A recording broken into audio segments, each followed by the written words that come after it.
My name is Todd Nesloney, and I'm your host. I'm the Director of Culture and Strategic Leadership for TEPSA in Texas. And each week, I look to bring you a different guest who has encouraged, inspired, or challenged me in one way or another, and allow them to share pieces of their story in hopes that it inspires you to tell some of yours.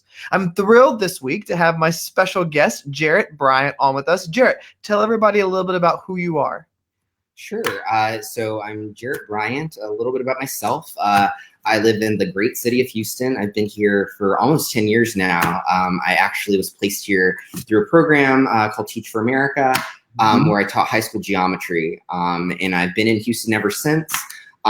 Today, I currently serve as the Houston Independent School District's Assistant Superintendent over our Innovation and Post-Secondary Programming Department. That's my day job. And by night, I'm the owner of Icon Education, which is a full-service executive search firm. So I like staying pretty busy. So I was going to say, yeah, so you definitely understand staying busy. So, you talked about really just then the Teach for America program. So when you were growing up, was education something you always wanted to pursue later, or how did it kind of lead to you wanting to jump into education? Yeah, it's a great question. I mean, to be blunt, I really didn't see myself entering into education. There are certain things about teaching that I really liked as a kid. I would be that guy that would like show up to school at 6:30 a.m. and tutor kids in physics and calculus because I was just passionate about it. So I did like that piece, but I never really thought teaching would be for me or education even. So long story short, I end up at Yale University and I basically had an extra slot in my schedule. And I saw this really interesting course on the course list, and it was called Solving the American Education Crisis. And, in my ignorance at the time, I'm just a dumb, 17-year-old, I was just like, well, what crisis? Like, I had a really great education growing up. I went to a small international school that was very diverse and amazing teachers that are still there to this day. I had a great experience, and I had just taken for granted that not everybody just has an ease of access into that type of an education. So when I took the course, I learned a lot about what's going on in urban education. And it just so happened that two of my instructors, they were Teach for America Corps members that ended up at Yale Law School. And they encouraged me to do an internship in the nonprofit sector in education. That brought me to Houston. And then from there, they encouraged me to apply to TFA. So I did it. I was really excited because I think that there's just so much opportunity within the realm of education to transform and to innovate and to really make things right in such a technological age. So I was very excited to do it, but it was not expected. And clearly you've enjoyed doing it as you've still stuck with it all these years.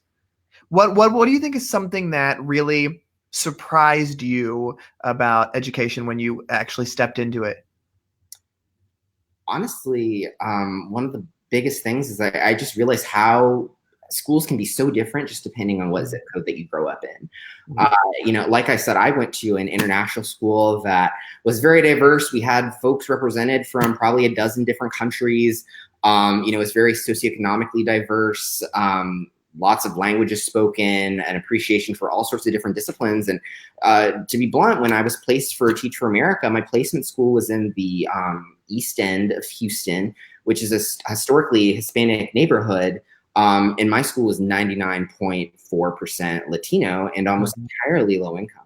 And I didn't know that essentially schools are de facto segregated due to issues and histories that go way beyond the scope of this conversation, but are still very real and exist in our urban area. So that was jarring to me. Yeah.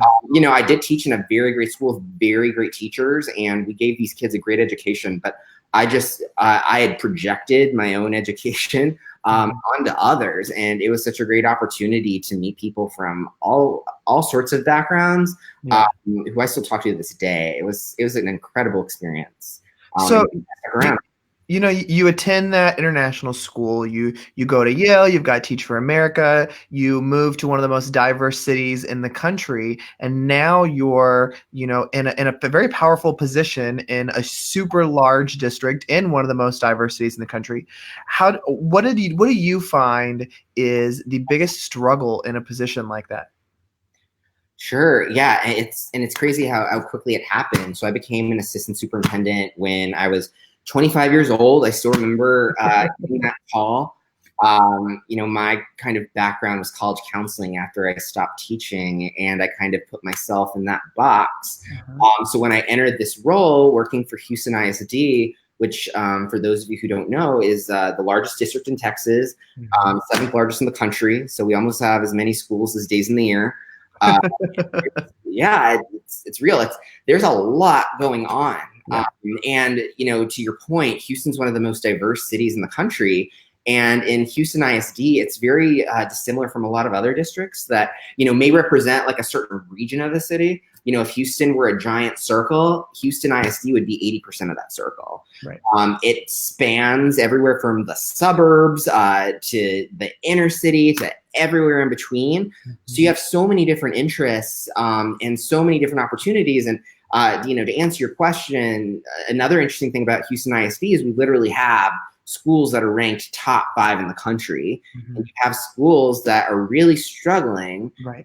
So I have to be in a position to advocate for change essentially that are going to help lift up all of these schools and all of these students. And in urban education in Texas in particular, there's a lot of politics there. And I would say that's the number one thing that can keep people from pursuing roles like this. For example, guess how many Teach for America core members are currently superintendents in Texas? I'm pretty sure the answer is 0 right now. There was one. And he moved on to a different state. And I think that part of the reason that happens is because folks come in with very good intentions, and some people fall in love with the classroom and they're still there. But when you're talking about executive level management in large school systems, there are just so many different considerations that TFA and other organizations, they just don't have the capacity to prepare you for. So I got very lucky. I had amazing leaders that believed in me before I could believe in myself. But I could see exactly why so many people would be scared away by, all politics and drama and that kind of thing. But, I've also had the opportunity to meet a lot of very incredible educators that just want to do the right thing for kids, even in a place like that.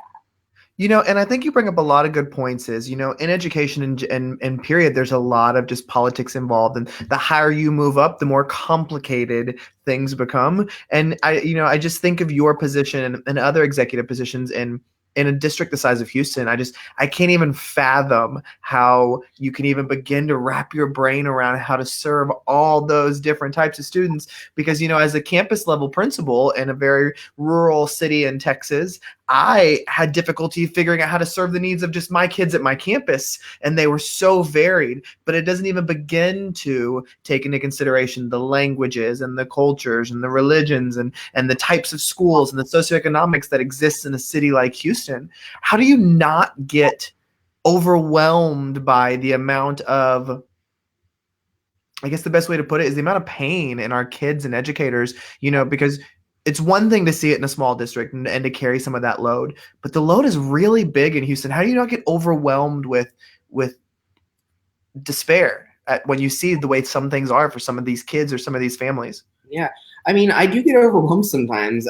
Sometimes there are decisions that are made in conference rooms in the district headquarters that impact almost 250,000 kids. You have to think about those decisions very carefully. But I would say that I'm very lucky in HISC in that I started in one of probably the best jobs that I will have ever had in my career, which was to be a full-time staff member for an innovative program called Emerge. So Emerge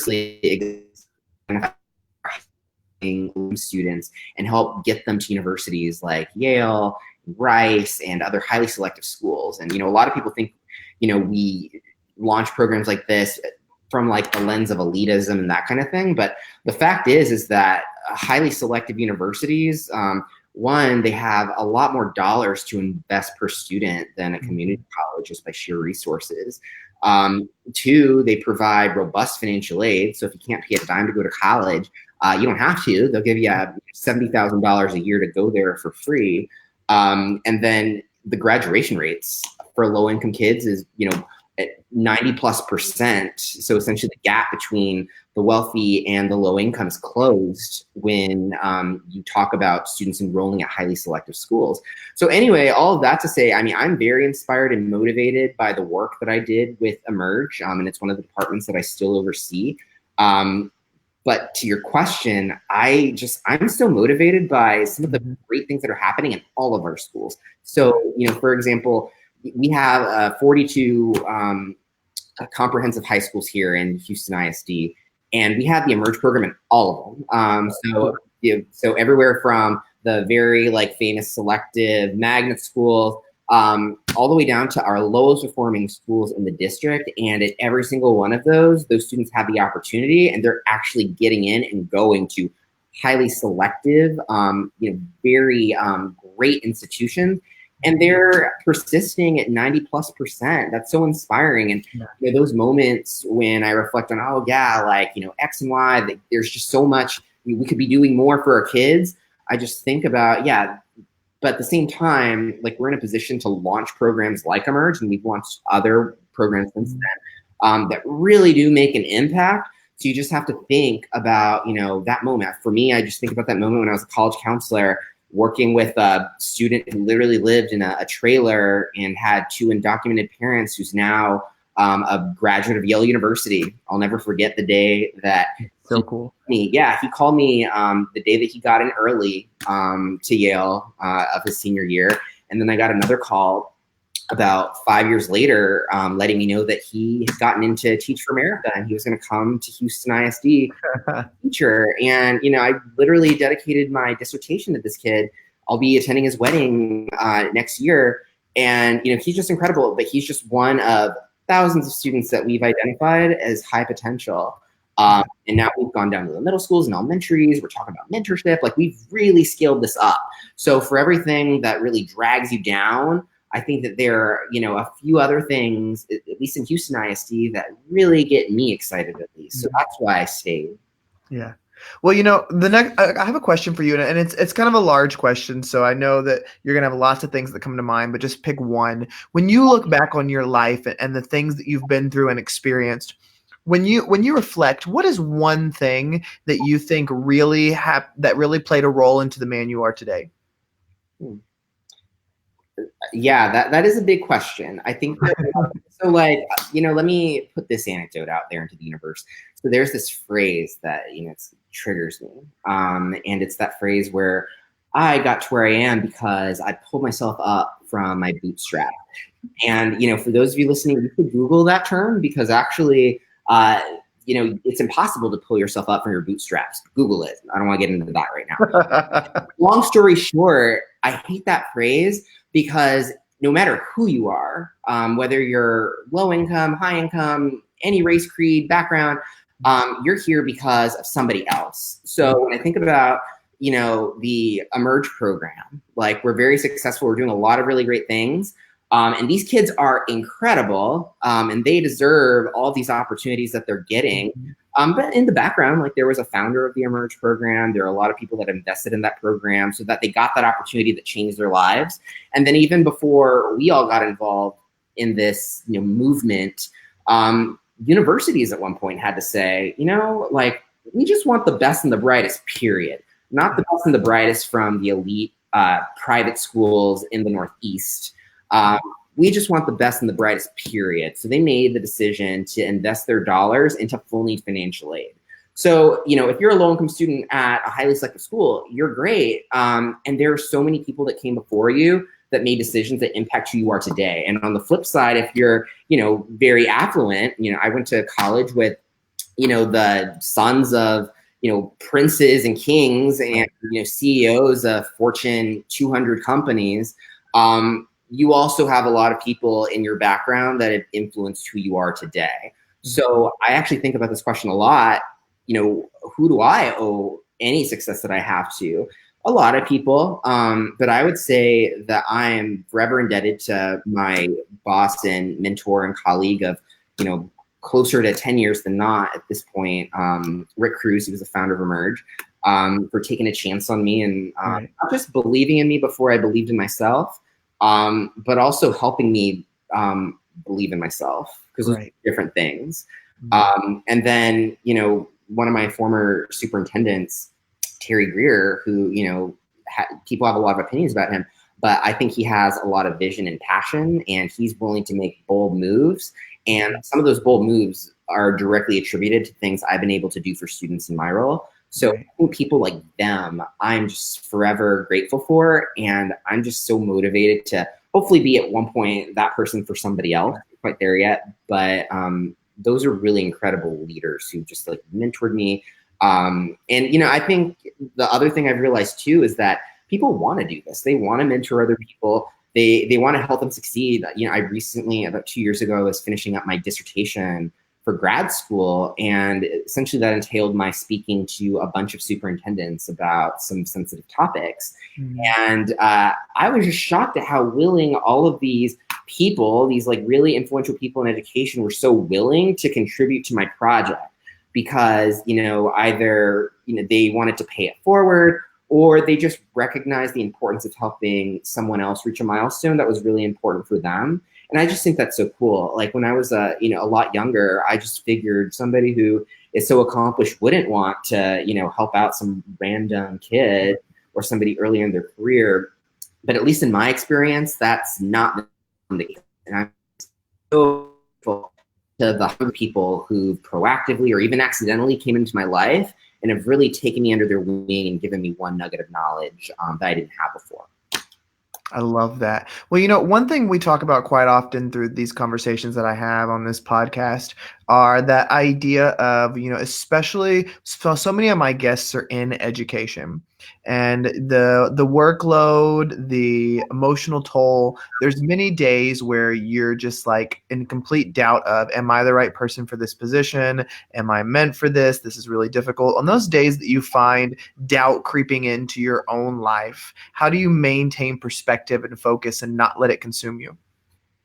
I'm a weird bird in that I didn't start having those feelings until way later in life. And one of the reasons why I do the work that I do is that I realized that I had a very, I guess, strange upbringing, and that I'd go to my high school and I'd just say crazy things like, you know what, I'm going to be the Secretary of Health and Human Services. And they'd be like, okay, Jharrett, you're going to do it. Or I'd be like a random fifth grader, no SAT score, no quantifiable evidence of promise. I'd be like, well, I'm going to Yale or whatever. And they'd be like, okay, Jharrett, like whatever. Sure, you can do it. And throughout my entire childhood, I've never been told that something that I want, I can't have. And in some ways, that can manifest itself in some interesting qualities. I've since been grounded, but it was so important. And, I sometimes hear these horror stories of students that tell their counselor they want to do X, and they may hear something that discourages them. One of the reasons why my former superintendent, Dr. Greer, was so passionate about programs like Emerge is that his counselor, he was registering for his SAT, and his counselor told him that he should, just forget about the SAT, go to the military. And it was a teacher that overheard the conversation who paid for his SAT fee, that he even was able to apply to the colleges that he did. So like some of us are knocked down very early, and that just sits with you. And it's actually something called imposter syndrome that a lot of our students face, especially if they're first generation low income when they go to college. And I was very fortunate to get to college, just being very confident in myself to be able to do as well as I can. But that said, fast forward, I actually have that imposter syndrome a lot more often. I never had it as a kid, but now I have it all the time. Just because now the decisions that I make or things that I'm thinking about impact so many more people that are just so much bigger than myself. And part of it is because I just take education of children, especially those who are underserved, very seriously.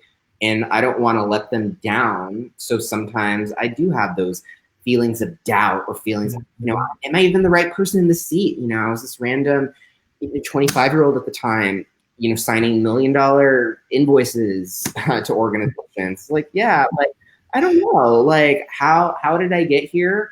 What's going on? But I keep on thinking back, you know what, like, this just isn't who I am. Right. And I find a lot of peace in rejection, actually. I've been rejected more often these past couple of years than I ever have in my entire life. Yeah. And in those rejections, or people just saying, oh, like, you're not important enough to be in this fellowship, or whatever that is, that's definitely happened. Like, I just take it in stride. I'm just like, you know what? Like, I've never not believed in myself before. Why should I stop believing in myself now? It's just not my DNA. So even in those moments, you just have to push, push, push. Yeah. And I definitely have that fighter spirit still in me. That's awesome. Well, Jharrett, one question I always love to end these conversations on is, if there was one thing that you wish more people knew or understood, what would your one thing be? And it can be about education, but it doesn't have to be either. But what do you wish more people knew or understood? That's a really good question. I wish people would stop thinking about education from their very personal perspective about education, because it's very complex. I joke sometimes that a lot of us have opinions about education because we've all been in school. And you're right, like, being a student, there are so many things you learn about, what makes a good teacher, what makes a bad teacher. But now I'm kind of thinking about, well, what if I theoretically were running a large urban school district one day? Can I think about it through the lens of what it was like to be a student? And I would say no. I think that is definitely an important piece of it. But I think people need to stop thinking about schools as these, single roof schoolhouses that work in isolation. And you really need to start thinking about school systems as enterprises that have very important functions that may or may not be related to education. I think that teachers are amazing, like, curriculum and instruction is very important. But think about Houston ISD that has tens of thousands of employees. Think about the human resource function. Like, you really need to invest in systems to retain and attract and compensate and take care of your people. There are school districts out there that don't offer paid maternity leave when probably the majority of their staff are women. Like, really specific things that you can do to make people happier, to like make a public impact, that people just don't think about. But when people ask people, like, what do you do to make the schools better? Yeah, let's talk about teaching. Let's talk about instruction, kids. But in Houston ISD, for example, we're a multi-billion-dollar enterprise. We also need to think about our financial systems. We need to think about our human capital systems. You need to think about our teachers and instruction too. But there are so many back office functions that make any system, whether you're, Quiznos, rest in peace, or whether you're Houston Independent School District, you need smart people in all the functions. And that's part of what motivated me to start a search firm, because I think that really people drive an organization. So I love, for a living, being able to meet talented people and put them in the right seats on the right buses, so that they're making change for other folks. That's so important. That's awesome. I love that. Well, Jharrett, I have been following you on social media, and I've just loved seeing the work that you're doing. And it was just such an inspiring thing to me that when I asked you to come on and you agreed, I was like, wow, awesome. I can't wait to hear some of the brilliance that you have to share. And tonight was just a great conversation. So I know you're super busy, and I just want to tell you thank you for coming on and sharing some of your story tonight. It was my pleasure. Thank you for having me. And thank you, everybody, for listening or watching another episode of Tell Your Story. Remember, you can check out all the past episodes and conversations on iTunes or Spotify or wherever you get your podcasts. You can check them out there. I hope tonight's conversation has inspired you to get out there and tell your story, because like I tell you every week, every story matters. Have a great evening, everyone.